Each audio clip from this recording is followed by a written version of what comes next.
E aí galera, aqui quem fala é o Batman, e nesse vídeo educativo de hoje eu vou resumir um anime que já me fez chorar. No entanto, mesmo me fazendo chorar, esse ainda é um dos meus animes favoritos. Antes de começar esse vídeo, não esqueça de deixar o seu like, comentar se você já assistiu esse anime, se você não assistiu, faça todas as interações que você tem que fazer aí, só pra você não se esquecer. Enfim, agora que eu já dei aquela mendigada bolada, eu vou parar de enrolar e vou começar logo com esse vídeo. Bom, essa história começa com o nosso personagem principal que se chama Yu. Ele descobre que tem a capacidade de possuir qualquer pessoa por 5 segundos, e como qualquer outro homem de cultura, o seu profundo desejo de se tornar um pesquisador finalmente se torna realidade. Ele usa os seus poderes para obter todo e qualquer tipo de informação sobre as garotas, e sem motivo algum ele começa a possuir estranhos, com o objetivo de provocar brigas entre eles. Ele também usa indevidamente os seus poderes para obter as melhores classificações, e se matricula em uma escola de prestígio. E graças à sua aparência bonita e suas notas altas, ele começou a desprezar todo mundo, como se ele fosse o melhor. Algo normal na rotina dele era receber cartas de amor. No entanto, toda vez que isso acontecia, ele se encontrava com a moça depois da escola e respeitosamente recusava a proposta dela, dizendo que não tinha tempo para romance e que ele tinha que se concentrar nos estudos para manter a sua nota máxima. Obviamente, o Yu não passou nenhum segundo estudando, e o motivo dele recusar a garota é porque ele não queria sair com uma garota qualquer. O seu alvo é a garota mais bonita da escola, a Yumi. Ele fez todo um plano para fazer com que a Yumi se apaixone por ele. Depois da escola, ele primeiro possuiu a amiga da Yumi, a Mishima, a fazendo fugir, e depois ele possuiu um motorista de caminhão que se aproximava e o fez virar o ônibus em direção a Yumi, algo bastante perigoso. Então, agindo como uma espécie de herói, ele corre até ela e a salva desse acidente. Felizmente, o motorista do caminhão saiu ileso, e como ele queria, a Yumi acaba se sentindo em dívida com ele. Depois de tratar seus ferimentos, a Yumi pede que ele vá com ela e com a Mishima para comer panquecas, mas ele se recusa, dizendo que não quer interromper o encontro entre duas amigas. Obviamente, ele falou isso para fazer com que a Mishima se sentisse culpada, e a Mishima, mesmo não tendo um emprego, finge ter um trabalho e vai embora rapidamente, caindo perfeitamente no plano do Yu. Depois disso, ele e a Yumi comem panquecas, e a Yumi realmente acaba gostando bastante do Yu, e enquanto ela estava bastante corada, ela pergunta a ele se eles podem voltar a fazer essas refeições ocasionais, e quem sabe eles podem até mesmo voltar para casa juntos. O Yu não desperdiça essa chance, e responde dizendo que sim, seria uma honra. No dia seguinte, por algum motivo, o Yu é chamado à sala do conselho estudantil. Lá, o presidente do conselho estudantil diz que suspeita que ele está trapaceando para obter notas perfeitas. Então, para provar a sua inocência, ele terá que resolver um trabalho semelhante, obter pelo menos 90% das notas. E caso ele se recuse a fazer isso, ele será expulso da escola. Sem outra opção, o Yu concorda em fazer a prova. E pensando que o presidente tem a folha com todas as respostas, ele possui o seu corpo, apenas para descobrir que ele também é um homem de cultura. Nesse momento, uma garota aparece segurando um gravador. O seu nome é Nao, e ela é a presidente do conselho estudantil de uma outra escola. Ela mostra a ele a gravação de todas as vezes que ele usou suas habilidades, e o Yu, ao ver a gravação, começa a entrar em pânico. Ele tenta convencê-la de que se trata apenas de uma doença do sono, falando que ele apaga do nada. Mas a Nao mostra o seu próprio relatório médico, no qual essa doença não é mencionada. É nesse momento que o Yu se apavora e foge, e em seu caminho, durante sua fuga, várias explosões começam a acontecer. Logo depois, um garoto chamado Takajo aparece. Ele corre em direção ao Yu com uma velocidade insana, e o agarra, o fazendo voar com ele. Em pânico, o Yu exige que esse garoto explique o que ele quer com ele, e o Takajo lhe diz que eles precisam de sua ajuda. De repente, a Nao aparece e diz que ele terá que se transferir para a escola deles, uma escola repleta de pessoas com poderes sobrenaturais. O Yu, confuso, se cansa de toda essa palhaçada e decide tentar atacá-los, mas a Nao desaparece na sua frente e bate nele. Ela deixa claro que ele não é a única pessoa que tem habilidades especiais, e o ameaça, dizendo para ele cooperar, senão ela será obrigada a expor todas as provas que possui. E é bem provável que após tudo ser exposto no Twitter, ele provavelmente será caçado por um serviço policial de 5 estrelas, no estilo GTA. Depois disso, a noite chega com força, e quando ele chega em casa, ele fica sabendo pela sua irmã mais nova, a Yumi, que os dois serão transferidos para a escola de Hashinomi, e a garota só sabe disso porque o tio dele já falou sobre tudo. Ao ouvir isso, o Yu começa a enlouquecer, afinal de contas, as coisas estão acontecendo muito rápido. Felizmente, a Yumi está muito feliz e animada com a ideia de se mudar, e sim, a família deles é composta apenas pelos dois. Afinal de contas, os pais do Yu e da Yumi são divorciados, e como nenhum deles assumiu a custódia dos filhos, o tio deles acabou se tornando o guardião legal deles e começou a administrar todas as providências legais, o que inclui a mudança deles. No dia seguinte, eles chegam à nova casa, que é oferecida pela nova escola. A Yumi fica muito feliz ao ver como a casa é grande e moderna. Logo depois, a Nao e o Takajo chegam e ajudam ele a organizar as coisas na casa. Lá ele percebe que é uma caixa enviada pelo tio deles. Ele abre a caixa e descobre meia dúzia de macarrão instantâneo. No entanto, Yu não gosta de coisas que não são saudáveis e decide deixar tudo guardado dentro dentro do armário. Depois disso, ele se encontra com a Yumi. Não a irmã dele, a Yumi, só Yumi. Aquela garota que ele bolou todo um plano para namorar com ela. Ele explica para a garota sobre essa transferência para outra escola, dizendo que estudando lá ele não terá permissão para sair da área de supervisão. Ele diz à garota que ele não poderá visitá-la. E como o novo local onde ele foi morar é bastante distante, a garota só poderá visitá-lo uma vez por semana. Por conta disso, ela sugere que eles façam isso alternadamente, para que o fardo da visita não recaia somente sobre uma pessoa. No entanto, o Yu se recusa a fazer isso, e quando a Yumi pergunta o motivo, ele se recusa a responder. Então, a garota ergue sua postura e esclarece que eles não estão namorando, e se ela for a única gastando seu tempo para visitá-lo, isso irá fazer com que o relacionamento deles pareça unilateral, como se ela fosse uma perseguidora ou algo do tipo. O Yu tenta fazer com que ela entenda que ele tem os seus problemas, mas que ele não pode compartilhá-los, e ao ouvir isso, a Yumi se levanta e mostra sua gratidão a ele por ter salvo sua vida, mas ela acredita que agora é melhor que eles sigam caminhos separados, e antes que ele possa dizer qualquer coisa, ela deseja o melhor para sua vida e vai embora. E para piorar ainda mais o dia dele, mais uma vez, como sempre, a sua irmã, a Yumi, faz um omelete de arroz para o jantar. Sua irmã usa seu ingrediente secreto, que é o molho de pizza, o que para ela deixa o arroz com ovo muito mais saboroso. No entanto, como o Yu acaba comendo isso todos os dias, ele se sente meio enjoado e não quer mais ficar comendo isso. No entanto, ele não tem coragem de dizer isso para sua amada irmã, porque ele a ama e não suportaria ver o seu rosto triste. Então ele cala sua boca e segue com sua vida. E a sua irmã, depois de assistir ao videoclipe da sua idol favorita, ela vai para o lado de fora e começa a olhar para as estrelas. Ela então se lembra dos sonhos que ela tem tido e diz ao Yu que ela sente como se eles tivessem um irmão mais velho. E o Yu lembra a sua irmã de que ele é a sua única família. E logo em seguida diz a sua irmã para não pensar muito nisso, pois esse irmão mais velho que ela acredita ter é apenas um sonho. No dia seguinte, antes de ir para a escola, o Yu recebe mais arroz com omelete para o almoço, mas dessa vez ele se recusa educadamente a aceitá-lo, porque para se dar bem com seus novos amigos, ele precisará comer no refeitório com eles. A Yumi fica triste ao ouvir isso, mas ela entende e promete que não fará isso da próxima vez. No entanto, pelo menos hoje ela quer que ele aceite, e o Yu obviamente não consegue dizer um não para sua irmã. Depois disso, vemos o Yu chegando à sua nova escola. Ele entra em sua classe e se apresenta a todos, e ao ouvir as garotas elogiando sua aparência, o Yu fica mais arrogante do que nunca. No entanto, ao ver que o Takajou e a Nao estão na mesma classe que ele fica arrasado. Durante o intervalo para o almoço, o Yu fica com vergonha de abrir o seu almoço por conta de uma mensagem que a Yumi colocou nele. Então, ele decide comer com o Takajou na cafeteria. E como de costume, o Takajou usa suas habilidades e rapidamente pega o seu almoço. Mas como ele não tem controle total dos seus poderes, ele não é muito bem sucedido e acaba ficando cheio de ferimentos. E como não há lugar para eles se sentarem, eles voltam para a sala de aula. E o Yu percebe que a Nao está sentada sozinha. Ele pergunta sobre os amigos dela, e o Takajou conta a ele que por algum motivo ela não gosta de fazer amigos. Nesse momento, ela se aproxima deles e diz que outro portador foi descoberto. E depois de terminar seu almoço, o Yu entra na sala do conselho estudantil. E logo depois, uma pessoa encharcada de água entra e aponta algo no mapa, dizendo onde encontrar a pessoa e até mesmo revela o poder que ela tem. Acontece que a nova escola do Yu é diferente das outras. Nessa escola, todos os adolescentes possuem habilidades sobrenaturais. Também estudam nessa escola aqueles que têm a possibilidade de acabar desenvolvendo tais habilidades. E o conselho estudantil dessa escola é composto pela Nao, o Takajou e a Yusa. A Nao é a presidente e ela tem a capacidade de parecer invisível para qualquer alvo que ela escolher. No entanto, enquanto somente uma pessoa não a vê, todas as outras pessoas ao redor podem vê-la. A segunda garota do conselho estudantil é a Yusa. Ela é uma idol, portanto, ela é uma pessoa muito famosa na escola, especialmente entre os meninos. Sua habilidade não ajuda muito, pois só permite que uma pessoa morta assuma o controle do seu corpo. Mas ela ainda faz parte do conselho estudantil por causa da sua falecida irmã mais velha, a Misa, que tinha habilidade de fogo. Portanto, quando a Misa possuiu o corpo da Yusa, a Yusa acaba se tornando muito útil, só que não é a Yusa, é a Misa, tá ligado? Eu sei que você não entendeu nada, nem eu entendi o que eu falei aqui. E o terceiro membro é o grandioso Takajou, que tem a habilidade de viajar na velocidade supersônica. No entanto, ele não tem controle sobre quando parar, e por isso ele sempre acaba causando muitos ferimentos a si mesmo, sendo ele, na minha sincera e humilde opinião, o rei do traumatismo craniano. Porém, pensando em minimizar os danos ao seu corpo, ele sempre usa um colete e treina o seu corpo e a sua alma. Um fato muito interessante sobre ele é que ele é um otaku, e o seu anime favorito é o Boku no Pico. Ele ama idols e adora K-pop. No entanto, sempre que ele usa sua personalidade otaku, a Misa assume o corpo da sua irmã mais nova e se certifica fica de manter o Takajou longe. O objetivo desse conselho estudantil é realizar missões, capturando as pessoas que estão fazendo mau uso dos seus poderes. Eles instruem as pessoas que estão usando muito mal seus poderes para que elas se transfiram para a escola especial. E caso essas pessoas não queiram se unir à escola deles, eles ameaçam essas pessoas a nunca mais usarem os seus poderes. E em troca desse trabalho árduo, os membros do conselho estudantil recebem um bom salário. No entanto, Yu não se importa em capturar as pessoas que têm poderes. Tudo que ele quer na sua vida é arrumar uma namorada gostosa e se matricular na melhor universidade que existe. E depois de se formar, ele quer conseguir um bom emprego e, consequentemente, ajudar a Yumi a estudar corretamente, não sendo uma pessoa que rouba igual a ele. Mas como a escola está oferecendo a ele e a Yumi um lugar para morar a um custo zero e um ótimo salário como membro do conselho estudantil, ele não tem outra escolha a não ser ajudar a capturar os usuários de superpoderes. Com o passar dos dias, um a um, ele os ajuda a capturar os portadores de poderes. Um dia, na sala do conselho estudantil, aquele garoto que sempre os ajuda a achar os portadores de poder chega e revela a habilidade de um outro portador. Dessa vez é revelado alguém com a capacidade de pular muito alto. Ele foi visto flutuando no ar perto das montanhas e, por conta de sua imprudência, a Nao fica muito preocupada. Ela faz um plano e decide que eles irão para as montanhas. A Nao diz a todos que acredita que esse garoto provavelmente estava praticando suas habilidades. Então eles acampariam nas montanhas e esperariam até que ele fizesse alguma coisa. Então, depois da escola, todos vão ao supermercado fazer compras para o acampamento. No entanto, durante as compras, a Nao e o Yu acabam discutindo sobre o que colocar no churrasco. De um lado, a Nao só quer comprar carne e do outro lado, o Yu quer acrescentar vegetais no churrasco porque eles são saudáveis. Nessa briga, eu estou no time da Nao e vendo que eles estão discutindo como um casal, a Yusa fica curiosa e pergunta se eles estão namorando. Depois das compras, eles chegam à montanha e preparam um acampamento. Todos ajudam a preparar o churrasco e depois o comem. À noite, enquanto a Misa e o Takajou estão ocupados jogando videogame, o Yu percebe que a Nao sumiu. Ele a encontra sentada sozinha, observando as estrelas e ouvindo música. Ele tenta iniciar uma conversa, perguntando sobre a música que ela está ouvindo, e a Nao diz que é uma música pós-rock, de uma banda conhecida como Os Defuntos em Liquidação. Ele tenta ouvir essa música e, estranhamente, ele sente algo nostálgico. E mesmo que essa seja a primeira vez que ele ouve essa música, ele se sente como se estivesse sozinho em um vasto campo aberto. A Nao fica surpresa ao ver que ele também gosta da música, e o Yu acaba se lembrando de como a Nao ficou preocupada ao descobrir a imprudência em que o cara flutuante estava usando seus poderes. Ele então pergunta a Nao o motivo pelo qual ela está tão determinada a deter esse garoto, mesmo que ele não esteja fazendo mau uso dos seus poderes e esteja apenas flutuando por aí virando notícia. Então, a Nao conta que há muito tempo atrás, os cientistas descobriram que alguns jovens estão despertando habilidades sobrenaturais e, para fazer o melhor uso desses poderes, eles começaram a capturar esses portadores e a usá-los como ratos de laboratório. O seu irmão mais velho foi uma das vítimas. Felizmente, um certo indivíduo criou essa escola onde os portadores podem viver com segurança, e é por conta disso que ela quer garantir que ninguém mais passe pela experiência que o irmão dela passou. Além disso, ela ganha um ótimo salário. O Yu pede por mais detalhes sobre o que aconteceu com o irmão dela, mas ao invés de contar, a Nao decide levar o Yu até o irmão dela depois que eles pegarem o alvo deles. No dia seguinte, por volta do meio-dia, o portador de poderes chamado Saito se aproxima deles e pergunta o que eles estão fazendo aqui. A Nao mente, dizendo que está fugindo de casa e que ela planeja ficar por aqui para que as pessoas não os encontrem. O Saito tenta ser atencioso e diz a ela que é perigoso para os estudantes do ensino médio fugirem de casa. E enquanto ele tenta chamar a polícia, a Nao lhe diz que se ele fizer isso, ele também será preso. Afinal de contas, essa é uma propriedade privada. A Nao então lhe mostra a revista e pergunta se ele é o cara que está flutuando. O Saito tenta se fazer de bobo, dizendo que não. Mas quando a Nao mente novamente, dizendo que tem a gravação dele usando sua habilidade, ele fica com raiva e tenta apagar a prova. Consequentemente, ele consegue arrancar a câmera dela e tenta fugir usando seus poderes. No entanto, o Yu imediatamente possui o seu corpo e imediatamente se vê entre as nuvens. E quando ele está prestes a cair, ele retorna ao seu corpo. E o verdadeiro portador desse poder suaviza sua aterrissagem. Mas por causa das árvores, ele acaba ficando preso nelas. E antes que o portador de poder de pular alto tente fazer algo imprudente, a Nao lhe garante que eles são iguais a eles. E rapidamente ela o adverte sobre o risco de usar os seus poderes de forma descuidada. Porque se ele não parar, ele acabará sendo pego e será transformado em um rato de laboratório. O Saito entende facilmente isso e promete nunca mais usar o seu poder. No dia seguinte, depois da escola, como planejado, a Nao e o Yu vão até a estação, com o objetivo de ir até onde o irmão dela está. A Nao não almoçou, então ela compra uma caixa de bento e o come no trem sem se preocupar com ninguém. Depois de entrarem no ônibus, a Nao conta para o Yu uma pequena história sobre o seu passado. O seu irmão mais velho, Kazuki, era um grande fã de uma idol e queria se matricular em uma escola de música para seguir sua paixão pela música. E por outro lado, ela queria ser médica, mas depois de passar no exame de admissão em uma das melhores universidades de medicina, os seus sonhos não se tornaram realidade. Tudo isso porque em um certo dia, sua mãe decidiu mandar os dois para um internato. E quando o Kazuki soube disso, ele ficou arrasado atrasado. Ele se esforçou ao máximo para convencer a sua mãe de que ele queria entrar em uma escola especializada em música e também prometeu que logo ganharia vida para sustentar a sua condição financeira precária. No entanto, pela primeira vez, a mãe dele se rastejou e implorou. E sabendo que a mãe deles só queria o bem para eles, ambos aceitaram ser transferidos para tal local. A escola para onde eles foram era como qualquer outra escola normal. Lá, a Nao rapidamente fez muitos amigos, mas por algum motivo ela fazia exames de corpo de delito diariamente. E durante esse tempo na escola, ela não viu o seu irmão nenhuma vez. Sempre que ela tentava procurá-lo, os seus amigos por algum motivo a impediam. E então, logo, ela acabou descobrindo que o seu irmão estava passando por experimentos regulares, porque ele tinha capacidade de vibrar o ar à sua vontade. Os cientistas acreditavam que essa capacidade poderia ser usada para bloquear as comunicações de nações inimigas. Por isso, realizavam experimentos contínuos com ele. Depois de um ano, quando ela finalmente encontrou o seu irmão, ele não foi capaz de reconhecê-la. E logo depois disso, ela acabou descobrindo que a mãe deles os vendeu por dinheiro e que todos os amigos que ela fez eram falsos, implantados pelo internato. Depois disso, ela jurou nunca mais confiar em ninguém em sua vida e fugiu daquele colégio com a ajuda de uma certa pessoa. E agora ele é a única pessoa em quem ela confia plenamente. Depois de meia hora de viagem, eles chegam ao hospital. A Nao e o Yu recebem permissão para entrar e vão até o quarto dele. Ao entrarem, eles se deparam com Kazuki rasgando seu futon e gritando sem parar. E depois que a enfermeira lhe dá um remédio, o Kazuki se acalma. A Nao o leva para lhe dar um pouco de ar fresco e conta ao Yu que a pessoa que a ajudou a fugir do internato também foi quem transferiu Kazuki para este hospital. O hospital tem uma localização muito bonita e o tratamento do Kazuki para ela está sendo gratuito. E o Yu fica muito feliz e surpreso por saber que existem pessoas tão boas nesse mundo. No caminho para casa, o Yu começa a se perguntar o que acontecerá se ele for pego pelos cientistas. Ele teme pelo que pode acontecer com a Yumi, refletindo consigo mesmo que ele não suportaria ver a Yumi triste. No entanto, quando ele chega em casa, ele é recebido pela Yumi muito irritada. Acontece que mais uma vez ele se atrasou para chegar em casa e não a informou que iria se atrasar. Ele pede desculpas e a Yumi logo se acalma. Ela revela ter feito um prato novo e ele pensa que o prato deve ter molho de pizza, mas dá uma mordida e logo percebe que o sabor é incrível e que não tem molho de pizza. O novo prato de sua irmã é tão gostoso que ele acaba a incentivando a experimentar mais pratos, dizendo que ela não precisa colocar molho de pizza em tudo. E enquanto continuavam a conversar, a Yumi conta que um garoto de sua classe confessou o seu amor por ela, mas ela o recusou. O Yu apoia a decisão dela e insiste para que ela só tenha um namorado se ela tiver certeza de que ele é uma boa pessoa. E a Yumi promete que só terá um namorado se ele for melhor e mais gentil que o seu irmão. De repente, ela começa a tossir muito. O Yu toca na testa dela e verifica a temperatura, e assim ele acaba descobrindo que a pequena está com febre. Ele esperava que ela ficasse melhor até o dia seguinte, mas como ela continua ruim, ele pede a Yumi para descansar um pouco e vai para a escola. Entretanto, mesmo no dia seguinte, a febre dela ainda não passou. Sem outra opção, a Yumi descansa mais um pouco enquanto ele vai para a escola. Durante o almoço, o Yu de repente entra na sala e nesse momento é revelado uma outra pessoa que tem a habilidade de colapso. Pelo nome, a habilidade parece ser bem assustadora e eles precisam se apressar para verificá-la. Mas ao perceberem a localização, eles percebem que o portador está no mesmo complexo de condomínios que o Yu vive. E como os pais não podem ser portadores, portanto, o alvo deles é um aluno que provavelmente está doente ou por algum outro motivo não está frequentando a escola. O Yu então diz que a Yumi está doente, mas ele não acredita que ela seja portadora. No entanto, após ouvirem isso, eles acreditam que de qualquer forma eles devem visitá-la, só para verificar mesmo. O Yu concorda, mas ele não está disposto a deixar um otaku visitar sua casa. Ele tenta se livrar dele usando seus poderes, mas antes que ele fizesse isso, a Nao faz o trabalho sujo ela mesma. E depois de chamar uma ambulância para o Takajou, todos vão ao encontro da Ayumi. Antes de entrar na casa, a Yusa, sabendo que a Yumi é uma grande fã sua, usa o seu disfarce para garantir que a garota não sangre pelo nariz. No entanto, a Yumi já estava recebendo visita de 3 amigos dela. O primeiro é o Nomura, o representante da turma. O segundo é o Oikawa, e foi ele quem confessou o seu amor. E a terceira é uma garota que não se apresenta, e antes de ir embora, ela dá um olhar irritado para a Yumi. Depois que todos saem, a Yumi fica muito feliz ao ver que o seu irmão agora tem vários amigos. E ao ver a Nao, ela rapidamente o provoca, perguntando se ele já arrumou uma namorada. Mas os dois imediatamente recusam isso. Logo em seguida, a Yusa faz a sua entrada, e apesar do seu disfarce, a Yumi vê através do disfarce dela e começa a sangrar pelo nariz. E depois que a pequena se acalma, a Yusa tira sua máscara, e a Yumi acaba sangrando novamente pelo nariz. E depois de finalmente se acalmarem, todos comem um mingauzinho aí, jantando. E como a Yusa tem trabalho a fazer, ela acaba saindo primeiro. E depois do jantar, quando o Yu ignora completamente a louça ser lavada, a Nao o repreende e o faz lavar a louça. E ao vê-los juntos, a Yumi insiste mais uma vez para que eles namorem, mas ambos se recusam a fazer isso. De noite, após tomar o seu remédio, a Yumi conta ao seu irmão que ela teve um pesadelo. A Nao pede a ela por detalhes do seu pesadelo, mas o Yu a impede, acreditando que isso só causaria mais danos a Yumi. No entanto, antes que a Nao fosse para casa, ela pediu para que o Yu perguntasse mais sobre o pesadelo de sua irmã, pois isso pode lhe dar uma pista sobre a habilidade dela. No entanto, ele insiste em dizer que a Yumi não é a pessoa que eles devem estar procurando, acreditando que o portador é outra pessoa e não sua irmã. No entanto, a Nao diz a ele que a possibilidade da irmã dele ser a portadora é alta, afinal de contas, se um irmão tem poderes, o outro irmão também deve ter, e como a irmã dele é muito novinha, a habilidade dela só não despertou ainda. Depois que a Nao sai, ele pergunta a Yumi sobre o sonho dela, e ela não se lembra direito, mas não consegue se esquecer de todo o chão se despedaçando, e isso assusta bastante o Yu. No dia seguinte, ele conta sobre o sonho da Yumi para todos, e ao ouvir isso, a Nao diz que a habilidade que ela deve ter pode ser algo que cause perigo para ela mesma. Portanto, até que eles obtenham mais informações, o melhor é que a Yumi fique em casa. Assim, se o poder dela for algo envolvendo o chão se despedaçando, ela no mínimo só destruiria um prédio inteiro. Durante a noite, a febre dela felizmente baixou, e como planejado anteriormente, o Yu diz a Yumi para ficar em casa por mais um dia. No entanto, a Yumi diz que está se sentindo muito bem e que ela quer ir para a escola, mas ele diz que não, tem que obedecer, pô. No entanto, no dia seguinte, ela consegue fugir usando a janela do banheiro e vai para a escola. Depois disso, voltamos para o Yu na escola, onde a Nao perguntou mais uma vez sobre a febre da Yumi. Ele garante a ela que a febre passou e diz que ele pediu a sua irmã que descansasse por mais um dia. No entanto, a Nao informa ele que a Yumi nesse momento está na escola. Ela tem uma intuição de que algo pode dar errado e por conta disso todos decidem ir imediatamente até a Yumi. E na escola vemos que o Oikawa ficou muito feliz ao ver que a Yumi está bem. Ele a convida novamente para o encontro, mas ela recusa. E quando ele tenta insistir, o Nomura vem em seu socorro e se aproveitando da oportunidade, a Yumi foge, mas no caminho ela se encontra com aquela garota que parece não gostar dela. A Konishi fica furiosa e diz que ela gostava muito daquele grande pedaço de merda e que antes da Yumi vir para essa escola eles eram muito próximos. No entanto, agora ele só tem olhos para a Yumi. Ela culpa a Yumi por isso e pega um estilete. E é nesse momento que a Yumi se apavora e tenta fugir, mas ela logo acaba sendo encurralada. A Konishi se aproxima dela com o estilete, deixando a Yumi em pânico e por conta disso a habilidade dela acaba sendo despertada e sendo acionada, o que resulta em uma grande parte da escola sendo destruída. Nesse momento, o Yu e os outros chegam. Obviamente, o Yu fica em pânico e tenta procurar pela Yumi, mas nesse momento um enorme bloco de concreto cai sobre a cabeça dele. Ele acorda em um hospital e descobre que a Yumi infelizmente faleceu. Um detetive tenta o interrogar sobre o incidente, mas ele não está ouvindo nada. No funeral, algumas pessoas tentam lhe dar algumas palavras de incentivo, mas é muito difícil para ele seguir em frente e esquecer da Yumi. Ele se pergunta se alguma vez na sua vida ele conseguiu fazer a sua irmã feliz, refletindo consigo mesmo que ele nunca imaginou que ela o deixaria tão cedo. Caso contrário, ele teria passado mais tempo com ela. E quando começa a chover, ele acaba caindo no sono. E depois que o Yu acorda, ele come um Cup Noodles no jantar. Na sua porta, Yusa e o Takajou o visitam para tentar animá-lo, mas ele diz aos dois para irem embora. Nos dias seguintes, ele fica no quarto dele comendo Cup Noodles e assistindo à televisão. E quando o seu Cup Noodles acaba, ele decide sair para comprar mais. Mas nesse momento, duas pessoas de terno preto chegam em frente à sua casa. Ele percebe que essas pessoas provavelmente estão relacionadas aos cientistas e que vieram até a casa dele para o perguntar sobre o incidente. Então, sem nem mesmo hesitar, ele invade o corpo dessas pessoas e abre facilmente o caminho para si mesmo. Depois disso, ele saca seu dinheiro e vai para um lugar onde nem mesmo alguém com poderes sobrenaturais poderá o localizar. Ele consegue um quarto em um cybercafé, onde ele come pizza e dango e joga jogos no fliperama. O Yu passa mais alguns dias fazendo somente isso e começa a ficar louco. Ele começa a usar o seu poder para lutar com estranhos, um após o outro, e de um desses caras que ele derrota, ele consegue obter um pó branco medicinal, usado para ficar magro, louco e viciadão. Tu tá ligado no que é, meu parceiro, tu tá ligado. Mas no momento em que ele iria tentar usá-lo, a Nao chuta isso para longe. Acontece que durante todo esse tempo, ela estava com ele e o observava. É nesse momento que ela diz que se sente responsável pelo que aconteceu com a Yumi, pois se ela tivesse colocado a Yumi em quarentena depois de receber a dica de sua habilidade, ela não teria morrido. O Yu fica furioso e grita com ela para que não se meta na vida dele. No entanto, a Nao diz que entende a frustração dele e promete deixá-lo em paz, mas somente depois que ele fizer uma refeição adequada com ela. Ele concorda e logo depois eles chegam à casa de hóspedes do Takajou. E lá, enquanto a Nao está preparando o jantar, ele fica somente assistindo a TV. E depois de algum tempo, quando o jantar está pronto, ela o apresenta a ele. E o Yu fica surpreso ao ver que ela fez um omelete com arroz. E ao comê-lo, ele fica surpreso ao saber que o sabor é o mesmo do que a Yumi fazia para ele. A Nao conta a ele sobre o caderno de receitas que a mãe deles deixou para eles. E ele fica emocionado ao se lembrar do último arroz com omelete que comeu, que foi feito pela Yumi.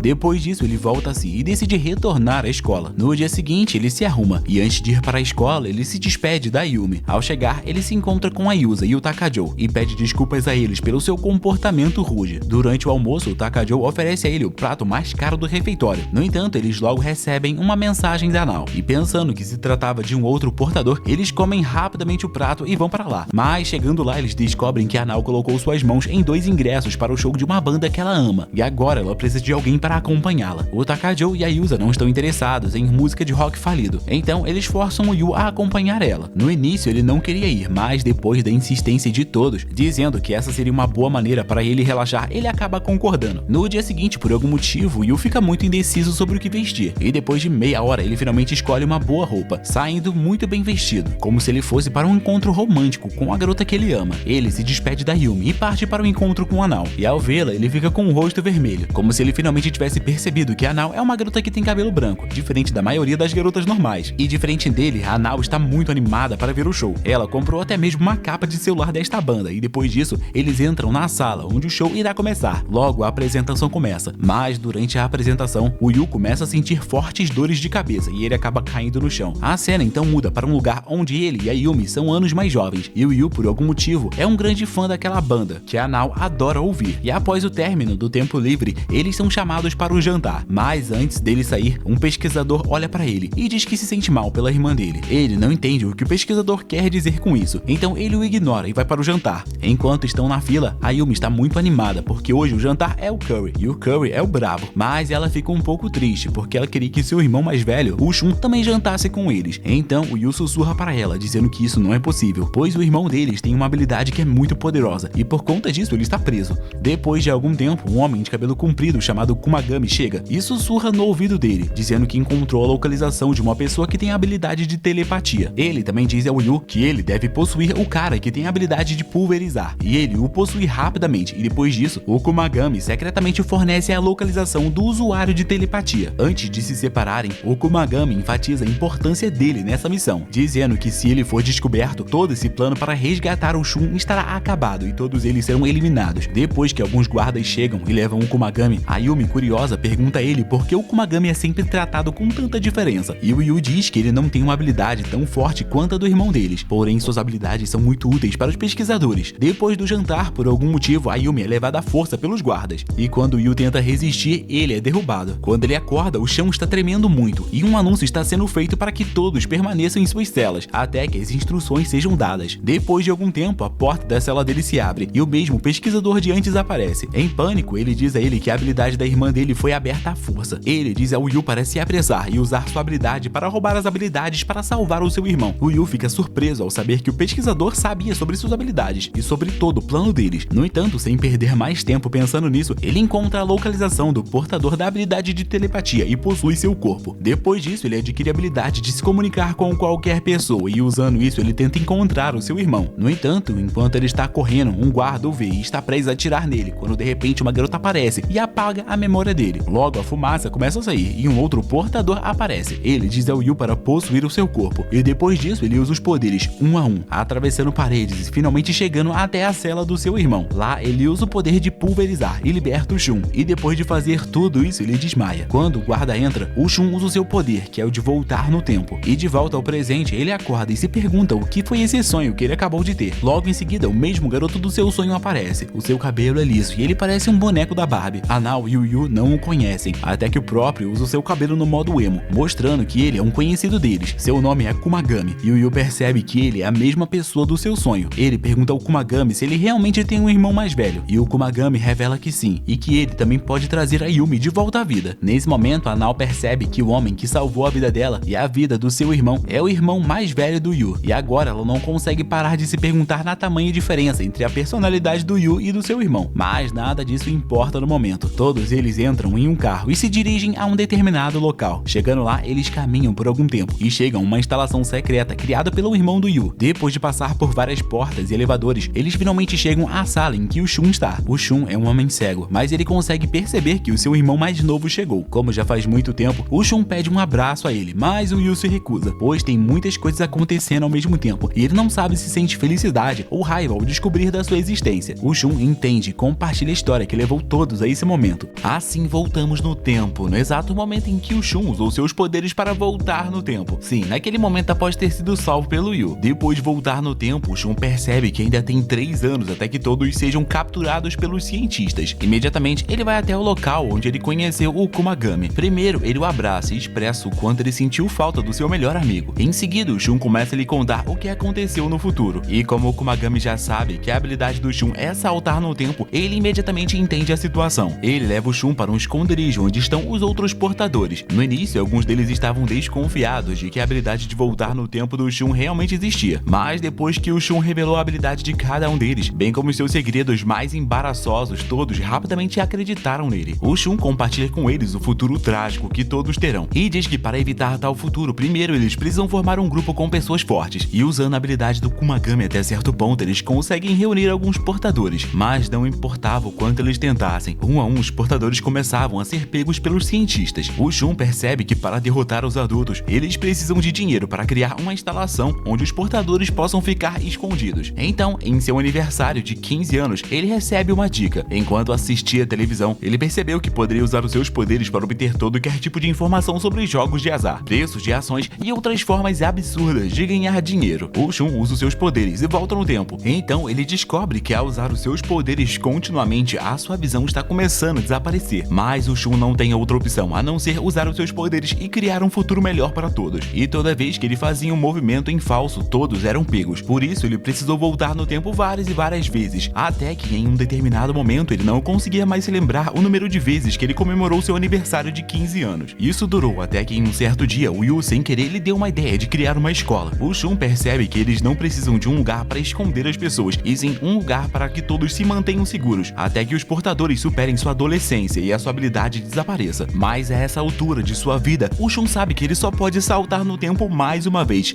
antes de ficar completamente cego. Portanto, ele precisa se certificar de que não irá cometer nenhum erro. Depois de dar o salto, o Shun perde completamente a visão, mas depois de saltar várias vezes, ele sabia quando e onde encontrar os outros, e usando o dinheiro do jogo, ele compra uma instituição educacional. E depois disso, o Shun fez mais 2 escolas. E primeiro, ele permitiu que o Kumagami construísse mais escolas em todo o Japão, usando uma aparência diferente, para que ele possa se mover mais livremente. E segundo, ele fez questão de apagar suas existências da memória do Yu e da Ayumi, porque ao contrário deles, ele não pode mais viver ao ar livre, e existem muitas coisas que ele precisa fazer. De volta ao presente, tudo começa a fazer sentido para o Yu, e agora o Shun quer que ele use os poderes dele para salvar a Ayumi, mas o Yu não faz ideia de como ele pode fazer isso. Mas então o Shun lhe diz que esse seu pensamento só mostra que ele não sabe do verdadeiro potencial dos seus poderes. Então o Shun lhe diz que a sua habilidade não é apenas de possuir o corpo de qualquer pessoa, mas roubar a habilidade de qualquer pessoa que ele possua. Ao ouvir isso, o Yu fica em choque, e a Nao revela que ela e o Takajou estavam cientes disso desde o início, e também ficaram em choque quando souberam de sua habilidade. Por isso, antes de se aproximarem dele, eles observaram e perceberam que ele não sabia nem mesmo o potencial da sua habilidade. Porém, enquanto observavam ele, eles descobriram que todos os portadores que ele possuiu perderam suas habilidades, e quando ele estava prestes a usar sua habilidade no Takajou, a Nao foi obrigada a impedi-lo. O Yu pergunta em um tom confuso por que ninguém lhe contou antes, pois isso teria facilitado muito mais as coisas, e a Nao lhe diz que antes ele era um idiota que usava suas habilidades para ver garotas peladas, e ela não quer nem mesmo imaginar o que ele teria feito se soubesse da função dos seus poderes. Depois de revelar o verdadeiro potencial do seu irmão,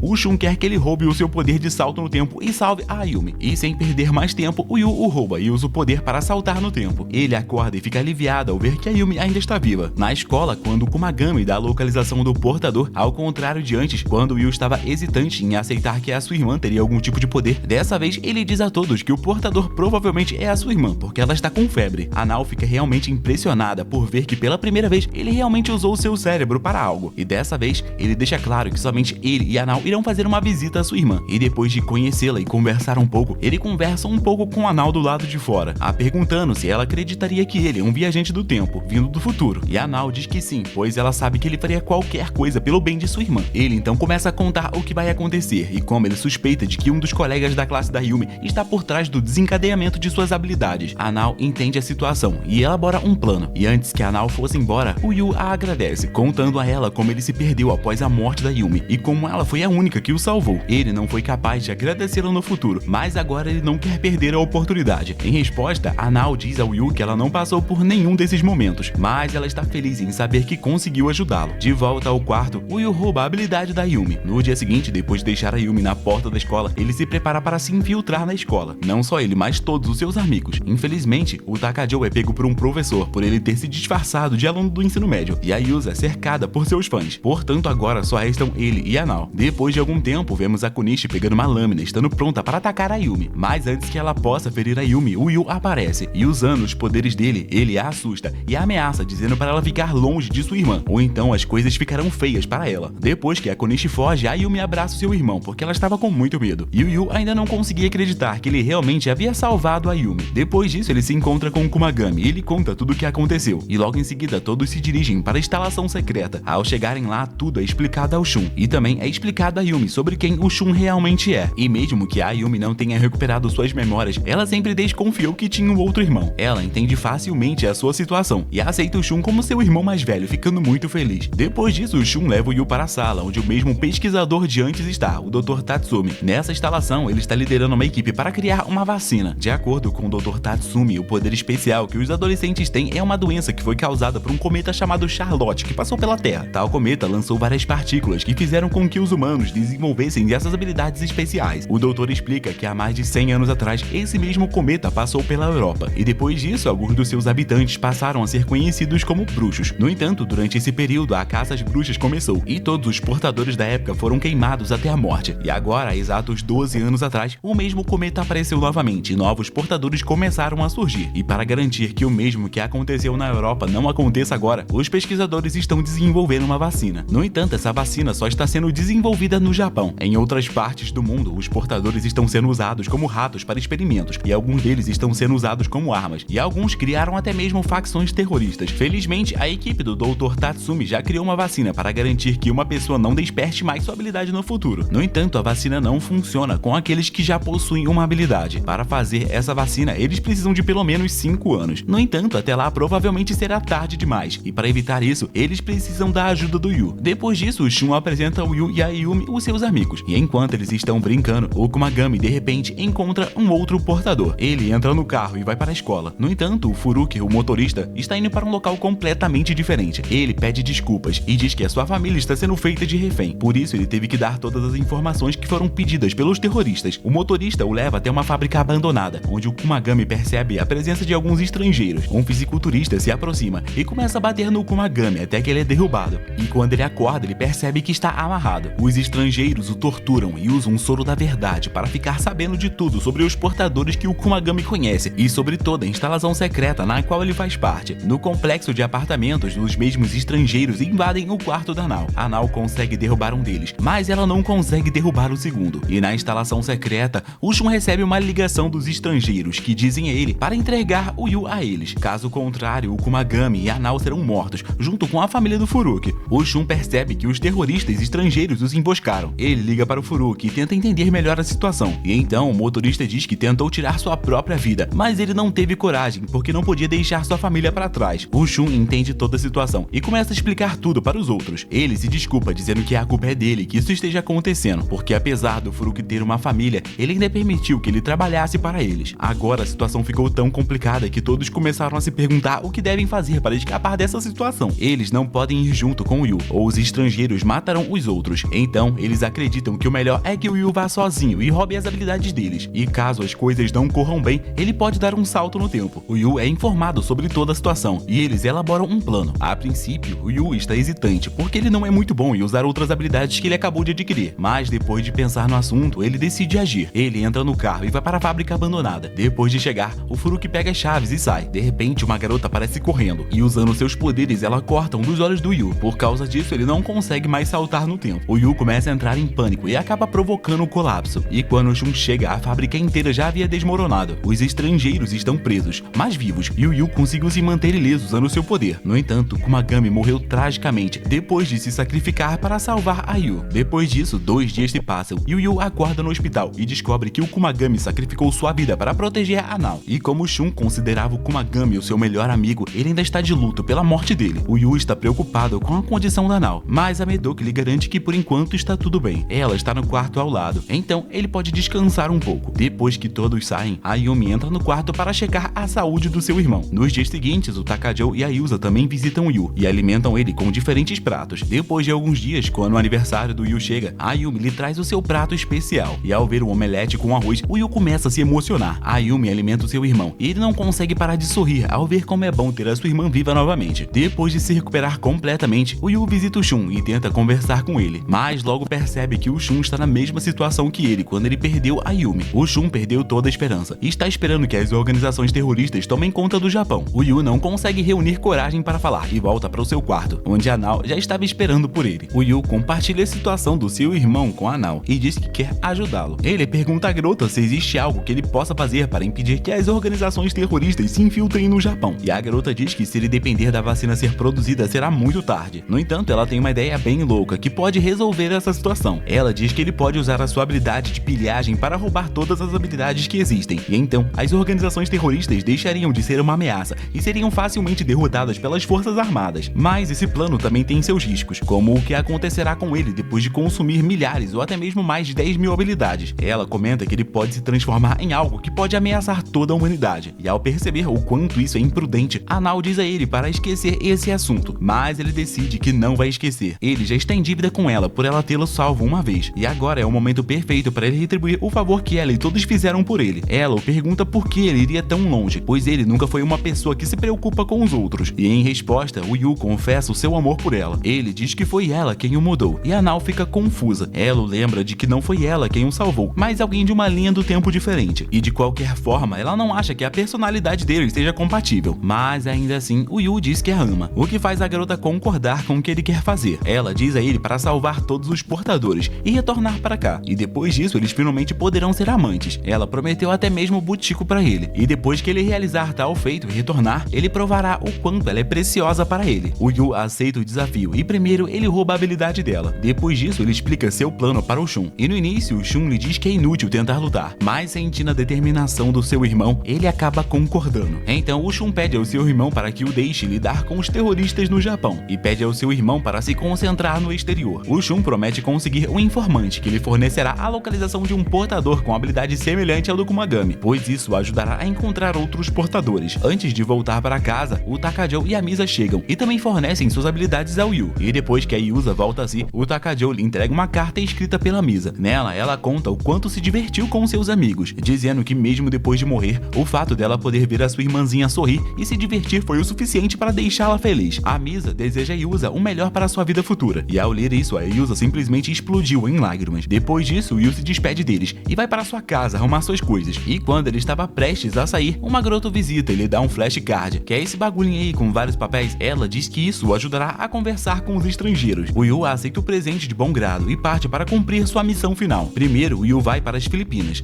Lá ele encontra um informante que lhe fornece as informações sobre os portadores, e usando o flashcard ele consegue se comunicar e obter mais informações. Um a um ele rouba as habilidades e mantém seu irmão atualizado, e em apenas alguns dias o Yu obtém a capacidade de piorar qualquer doença, e também a habilidade de entender e se comunicar com qualquer pessoa. A partir daí ele vai para a África do Sul, onde ele derruba uma gangue e outras pessoas poderosas. À medida que as notícias sobre as habilidades de roubo do Yu vão a público, todos começam a temê-lo e a tomar as medidas necessárias para evitá-lo. Depois de roubar todas as habilidades na África do Sul, ele vai para o leste da Índia, onde é subitamente atacado por um grupo de pessoas armadas. Ele usa o seu poder para acabar com eles, e a partir daí ele obtém a habilidade de voar e evitar o sono. Depois disso, ele vai para o norte do Afeganistão, onde um grupo de portadores estão reunidos em um só lugar. Ele logo descobre que se trata de um grupo de terroristas que estão treinando crianças pequenas para o uso indevido de suas habilidades. Primeiro, ele rouba todas as habilidades possíveis, e depois descobre que há adolescentes que não desenvolveram suas habilidades ainda. Mas como ele não pode roubar algo que ainda não existe, primeiro ele piora a doença das crianças, fazendo com que suas habilidades sejam despertadas à força, e então ele as rouba. De lá ele vai para Cuba, e depois de ficar sem dormir por dias, o Yu começa a se perder. Ele não sabe quem é o inimigo e por descuido, ele tenta atacar um inocente, e depois de recuperar os seus sentidos, ele termina o seu trabalho aqui e vai para os outros países próximos. Na Arábia Saudita, ele decide descansar um pouco usando pílulas para dormir. No entanto, quando ele acorda no dia seguinte, ele se encontra em um país completamente diferente e assiste ao noticiário sobre assassinatos em massa que aconteceram em uma única noite na Arábia Saudita. É nesse momento que o Yu percebe o perigo dele dormir, e à medida que ele continua a roubar mais habilidades, ele começa a se esquecer do seu propósito e se pergunta por que ele está fazendo tudo isso. E quando o flashcard está prestes a ser destruído, ele olha para ele e começa a se lembrar da promessa que ele fez a Nao. Depois disso, um a um, ele derruba as facções europeias. A partir daí, ele vai para a América do Norte e rouba várias habilidades bem no meio de uma reunião. No entanto, depois de algum tempo, ele começa novamente a se perguntar o porquê dele estar fazendo tudo isso. Ele começa a refletir consigo mesmo, dizendo que com todas as habilidades que ele tem, ele simplesmente poderia dominar o mundo e se tornar um deus, algo bem padrão de anime japonês. Nesse momento, ele vê o seu flashcard e ele o chuta com raiva, mas imediatamente ele o pega e se pergunta por que ele se sente tão mal por tê-lo chutado. A partir daí, ele ele vai para a América do Sul, onde derruba uma instalação de pesquisa, e depois de salvar as crianças, ele rouba suas habilidades. Por fim, ele vai para o último país, a China, onde ele já tomou quase todas as habilidades, exceto uma. E quando ele vai procurá-la, ele é abatido por um homem. No entanto, uma garota aparece e fica na frente dele. O vilão a ameaça para que ela saia, senão ele atirará. Mas a garota não se move e o homem atira. Felizmente, ele consegue parar a flecha. E a última habilidade é a habilidade da coragem, que a garota tem. Depois de tomá-la, ele diz à garota para ir embora. No entanto, ele logo entra em colapso devido à exaustão.